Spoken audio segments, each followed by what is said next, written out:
Hi ಪ್ರೀತಿಯ ಸ್ನೇಹಿತರೆ, secret ಕತೆಗಳು ಸಂಚಿಕೆ 4ಕ್ಕೆ ನಿಮಗೆ ಸ್ವಾಗತ. ಮೊದಲ ಡೇಟ್ನ ನಂತರ ಆರ್ಯನ್ ನನ್ನ ಜೀವನದ ಕೇಂದ್ರ ಬಿಂದುವಾಗಿದ್ದ.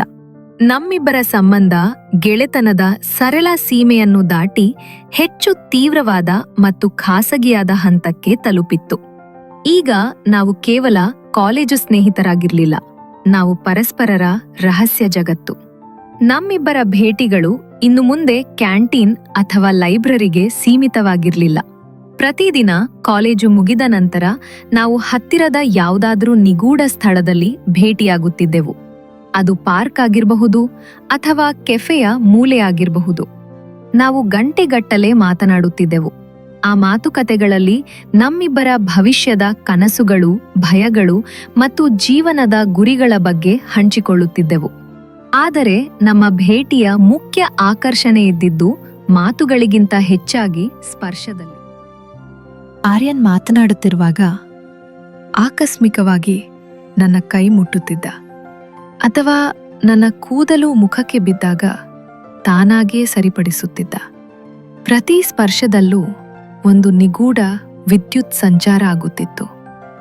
ಅದು ನನ್ನ ಪ್ರಜ್ಞೆಯನ್ನು ಕಸಿದುಕೊಳ್ಳುತ್ತಿತ್ತು. ಆ ಸ್ಪರ್ಶಕ್ಕೆ ನಮ್ಮಿಬ್ಬರ ಹೃದಯ ಬಡಿತ ಸಮಾನ ವೇಗದಲ್ಲಿ ಓಡುತ್ತಿತ್ತು. ಈ ಸಣ್ಣ ಸಣ್ಣ ಸ್ಪರ್ಶಗಳು ನನ್ನ ಮನಸ್ಸಿನಲ್ಲಿ ಕಾಮದ ಕಿಡಿ ಹೊತ್ತಿಸುತ್ತಿದ್ದವು. ಒಂದು ದಿನ ನಾವು ಸಿನಿಮಾಕ್ಕೆ ಹೋಗಿದ್ದೆವು.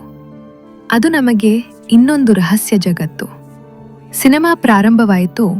ಇಡೀ ಥಿಯೇಟರ್ ಕತ್ತಲಾಗಿತ್ತು. ಆಗ ಆರ್ಯನ್ ನನ್ನ ಕೈ ಹಿಡಿದ.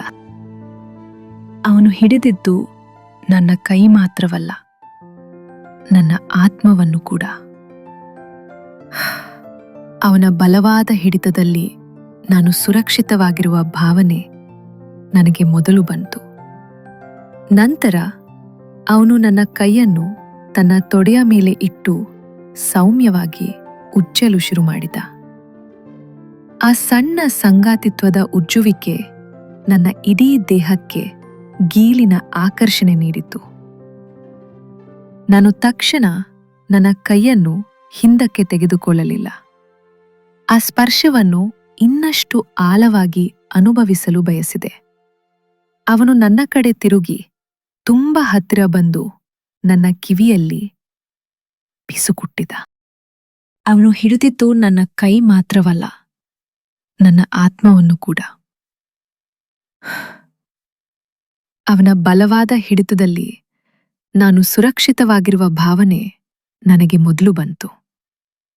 ನಂತರ ಅವನು ನನ್ನ ಕೈಯನ್ನು ತನ್ನ ತೊಡೆಯ ಮೇಲೆ ಇಟ್ಟು ಸೌಮ್ಯವಾಗಿ ಉಜ್ಜಲು ಶುರು ಮಾಡಿದ. ಆ ಸಣ್ಣ ಸಂಗಾತಿತ್ವದ ಉಜ್ಜುವಿಕೆ ನನ್ನ ಇಡೀ ದೇಹಕ್ಕೆ ಗೀಲಿನ ಆಕರ್ಷಣೆ ನೀಡಿತು. ನಾನು ತಕ್ಷಣ ನನ್ನ ಕೈಯನ್ನು ಹಿಂದಕ್ಕೆ ತೆಗೆದುಕೊಳ್ಳಲಿಲ್ಲ. ಆ ಸ್ಪರ್ಶವನ್ನು ಇನ್ನಷ್ಟು ಆಳವಾಗಿ ಅನುಭವಿಸಲು ಬಯಸಿದೆ. ಅವನು ನನ್ನ ಕಡೆ ತಿರುಗಿ ತುಂಬಾ ಹತ್ತಿರ ಬಂದು ನನ್ನ ಕಿವಿಯಲ್ಲಿ ಪಿಸುಕುಟ್ಟಿದ. ನೀವು ತುಂಬಾ ಸುಂದರವಾಗಿದ್ದೀರಾ. ನಮ್ಮಿಬ್ಬರ ನಡುವಿನ ಈ ರಹಸ್ಯ ಕದನ ತೀವ್ರವಾಗಿತ್ತು. ಕಾಲೇಜಿನ ಹೊರಗೆ ನಾವಿಬ್ಬರು ಗೆಳೆಯ ಮತ್ತು ಗೆಳತಿಯಂತೆ ಇದ್ದರೂ ನಮ್ಮ ಮನಸ್ಸಿನ ಆಳದಲ್ಲಿ ಪರಸ್ಪರರ ಮೇಲೆ ಮಿತಿ ಮೀರಿದ ಆಕರ್ಷಣೆ ಇತ್ತು. ಅಂದಿನ ಆ ಥಿಯೇಟರ್ ಭೇಟಿ ನಮ್ಮ ಈ ಸಂಬಂಧಕ್ಕೆ ದೈಹಿಕ ಆಯಾಮ ನೀಡಲು ಶುರುಮಾಡಿತ್ತು. ಪ್ರೀತಿ ಜೊತೆಗಿದ್ದ ಕಾಮದ ಲಹರಿ ನನ್ನನ್ನ ಸಂಪೂರ್ಣವಾಗಿ ಆವರಿಸಿತ್ತು.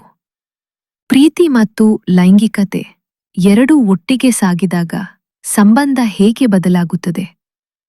ನಮ್ಮ ಈ ತೀವ್ರವಾದ ಪ್ರಣಯದ ನಂತರ ಆರ್ಯನ್ ಮತ್ತು ನಾನು ಒಂದು ನಿರ್ಧಾರ ತೆಗೆದುಕೊಂಡೆವು. ಆ ನಿರ್ಧಾರ ನಮ್ಮ ಸಂಬಂಧವನ್ನು ಎಲ್ಲಿಗೆ ತಲುಪಿಸಿತು? ಮುಂದಿನ ಸಂಚಿಕೆಯಲ್ಲಿ ನಮ್ಮ ಮೊದಲ ಆಳವಾದ ಇಂಟಿಮೇಟ್ ಕ್ಷಣದ ಬಗ್ಗೆ ಹೇಳೋಕೆ ಇಷ್ಟಪಡ್ತೀನಿ. ಅದು ತುಂಬಾ ಖಾಸಗಿ ಮತ್ತು ಬೋಲ್ಡ್ ಅನುಭವ. ಈ ಕತೆ ನಿಮ್ಗಿಷ್ಟ ಆಗಿದ್ರೆ ದಯವಿಟ್ಟು ಲೈಕ್ ಮಾಡಿ ಮತ್ತು ಕಮೆಂಟ್ ಮಾಡಿ. ಸಬ್ಸ್ಕ್ರೈಬ್ ಮಾಡಲು ಮರಿಬೇಡಿ. ಅಲ್ಲಿಯವರೆಗೂ ಪ್ರೀತಿಯಿಂದಿರಿ.